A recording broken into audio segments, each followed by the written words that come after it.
হচ্ছে একটি সমুদ্র সৈকত। এটি হচ্ছে গুলেমালের সেই আন্তর্জাতিক প্লেস, ইন্টারন্যাশনাল জায়গা, এবং এখানে রয়েছে বিভিন্ন হোটেল পর্যটন নগরী। সারা ওয়ার্ল্ডের লোক এখানে ঘুরতে আসে, আপনারা দেখতে পারতেছেন। আমি ঠিক এখন রয়েছি গুলেমালের শহরে অবস্থিত। এই যে আপনারা সাগরটি দেখতে পারতেছেন, এটি হচ্ছে বঙ্গোপসাগর।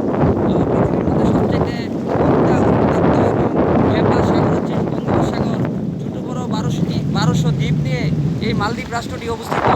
আমি আজকের মালদ্বীপে আপনাদেরকে দেখাচ্ছি মালদ্বীপের অবস্থান।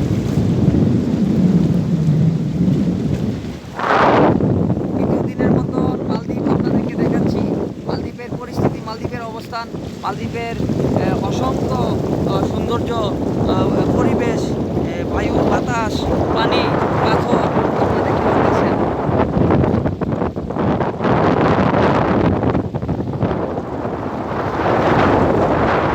আজকের মতো বিদায় নিলাম মালদ্বীপের রাজধানী মালের গুলেমাল থেকে। আমি আমজাদ। সবাই ভালো থাকবেন। আসসালামু আলাইকুম।